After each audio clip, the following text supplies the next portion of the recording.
Genesis chapter 24. Now Abraham was old, advanced in age, and the Lord had blessed Abraham in every way.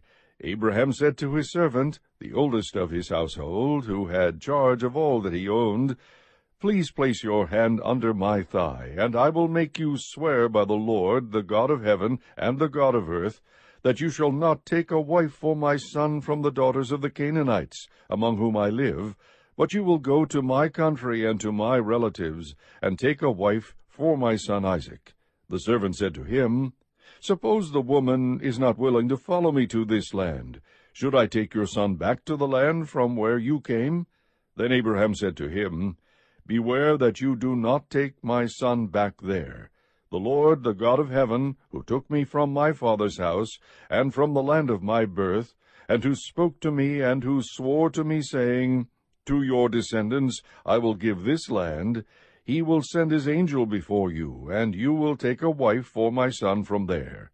But if the woman is not willing to follow you, then you will be free from this my oath. Only do not take my son back there." So the servant placed his hand under the thigh of Abraham his master, and swore to him concerning this matter. Then the servant took 10 camels from the camels of his master, and set out with a variety of good things of his master's in hand. And he arose and went to Mesopotamia, to the city of Nahor.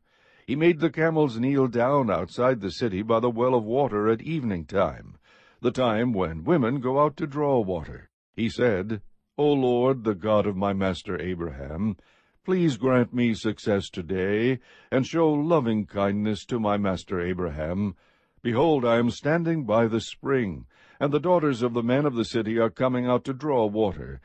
Now may it be that the girl to whom I say, 'Please let down your jar, so that I may drink,' and who answers, 'Drink, and I will water your camels also,' may she be the one whom you have appointed for your servant Isaac, and by this I will know that you have shown loving kindness to my master." Before he had finished speaking, behold, Rebekah, who was born to Bethuel the son of Milcah, the wife of Abraham's brother Nahor, came out with her jar on her shoulder. The girl was very beautiful, a virgin, and no man had had relations with her. And she went down to the spring and filled her jar and came up. Then the servant ran to meet her and said, "Please let me drink a little water from your jar." She said, "Drink, my lord." And she quickly lowered her jar to her hand and gave him a drink. Now when she had finished giving him a drink, she said, "I will draw also for your camels until they have finished drinking." So she quickly emptied her jar into the trough, and ran back to the well to draw, and she drew for all his camels. Meanwhile the man was gazing at her in silence, to know whether the Lord had made his journey successful or not.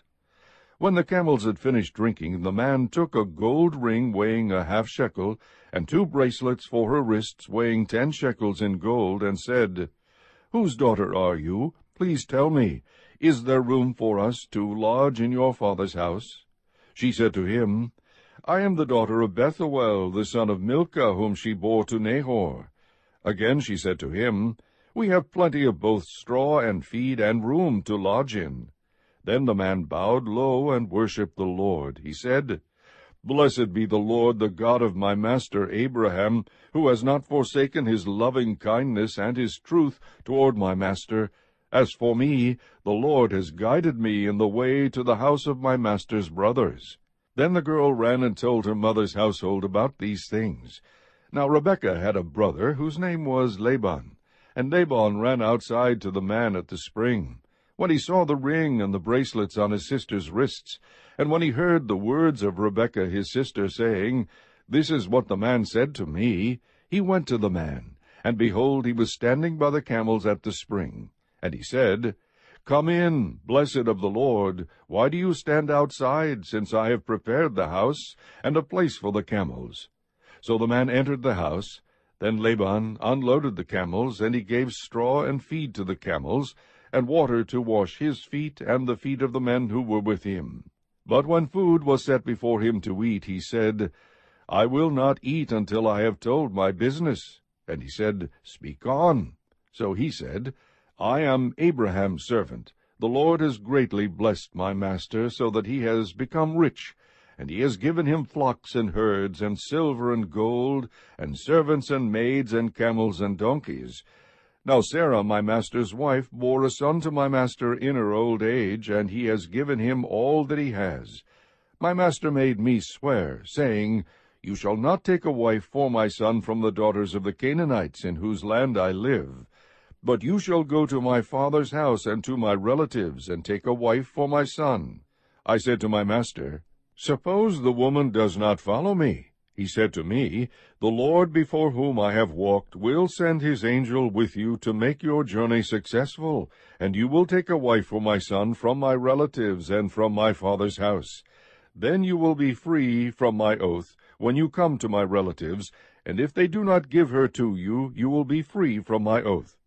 So I came today to the spring and said, O Lord, the God of my master Abraham, if now you will make my journey on which I go successful, behold, I am standing by the spring, and may it be that the maiden who comes out to draw, and to whom I say, Please let me drink a little water from your jar, and she will say to me, You drink, and I will draw for your camels also.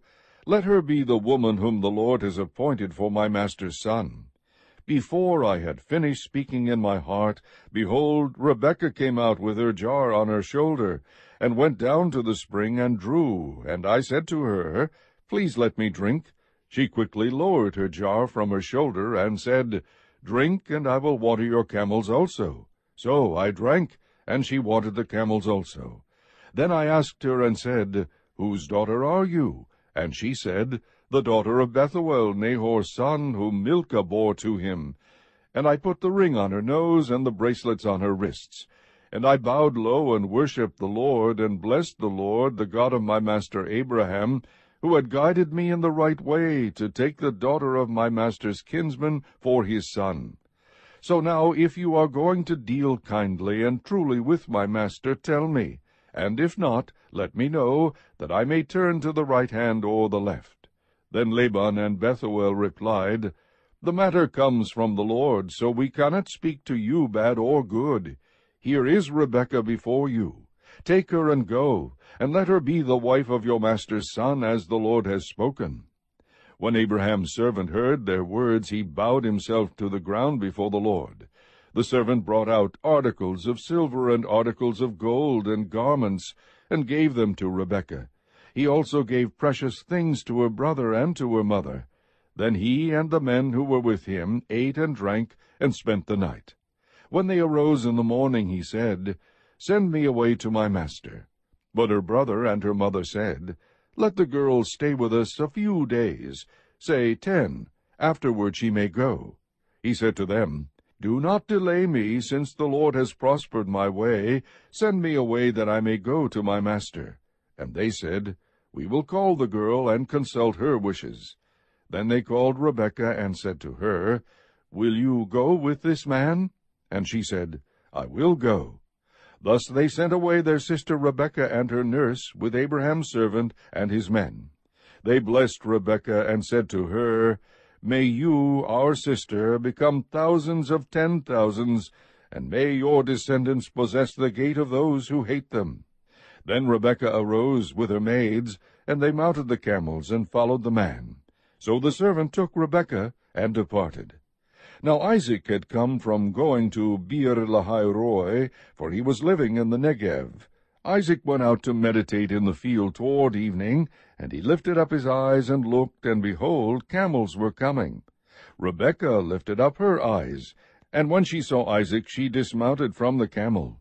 She said to the servant, Who is that man walking in the field to meet us? And the servant said, He is my master. Then she took her veil and covered herself. The servant told Isaac all the things that he had done. Then Isaac brought her into his mother Sarah's tent, and he took Rebekah, and she became his wife, and he loved her. Thus Isaac was comforted after his mother's death.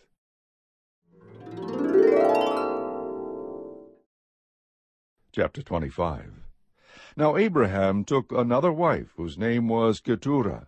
She bore to him Zimran, and Jokshan, and Medan, and Midian, and Ishbak, and Shua. Jokshan became the father of Sheba and Dedan. And the sons of Dedan were Ashurim, and Letushim, and Leumim. The sons of Midian were Ephah, and Epher, and Hanach, and Abida, and Eldeah. All these were the sons of Keturah. Now Abraham gave all that he had to Isaac, but to the sons of his concubines Abraham gave gifts while he was still living, and sent them away from his son Isaac eastward to the land of the east. These are all the years of Abraham's life that he lived, 175 years. Abraham breathed his last and died in a ripe old age, an old man and satisfied with life, and he was gathered to his people. Then his sons Isaac and Ishmael buried him in the cave of Machpelah, in the field of Ephron the son of Zohar the Hittite, facing Mamre, the field which Abraham purchased from the sons of Heth. There Abraham was buried with Sarah his wife. It came about after the death of Abraham that God blessed his son Isaac, and Isaac lived by Beer Lahai-roi. Now these are the records of the generations of Ishmael, Abraham's son, whom Hagar the Egyptian, Sarah's maid, bore to Abraham. And these are the names of the sons of Ishmael by their names, in the order of their birth: Nebaioth, the firstborn of Ishmael, and Kedar, and Adbeel, and Mibsam, and Mishma, and Duma, and Massa, Hadad, and Tema, Jetur, Nephish, and Kedemah. These are the sons of Ishmael, and these are their names by their villages and by their camps, 12 princes according to their tribes. These are the years of the life of Ishmael, 137 years, and he breathed his last and died, and was gathered to his people. They settled from Havilah to Shur, which is east of Egypt, as one goes toward Assyria. He settled in defiance of all his relatives. Now these are the records of the generations of Isaac, Abraham's son. Abraham became the father of Isaac, and Isaac was 40 years old when he took Rebekah, the daughter of Bethuel, the Aramean of Padan Aram, the sister of Laban the Aramean, to be his wife. Isaac prayed to the Lord on behalf of his wife, because she was barren, and the Lord answered him, and Rebekah his wife conceived. But the children struggled together within her, and she said, If it is so, why then am I this way? So she went to inquire of the Lord. The Lord said to her, 2 nations are in your womb, and 2 peoples will be separated from your body, and one people shall be stronger than the other, and the older shall serve the younger. When her days to be delivered were fulfilled, behold, there were twins in her womb. Now the first came forth red, all over like a hairy garment, and they named him Esau. Afterward his brother came forth with his hand holding on to Esau's heel. So his name was called Jacob, and Isaac was 60 years old when she gave birth to them. When the boys grew up, Esau became a skillful hunter, a man of the field, but Jacob was a peaceful man, living in tents. Now Isaac loved Esau, because he had a taste for game, but Rebekah loved Jacob. When Jacob had cooked stew, Esau came in from the field, and he was famished. And Esau said to Jacob, Please let me have a swallow of that red stuff there, for I am famished. Therefore his name was called Edom. But Jacob said, First sell me your birthright. Esau said, Behold, I am about to die, so of what use then is the birthright to me? And Jacob said, First swear to me. So he swore to him, and sold his birthright to Jacob. Then Jacob gave Esau bread and lentil stew, and he ate and drank, and rose and went on his way. Thus Esau despised his birthright.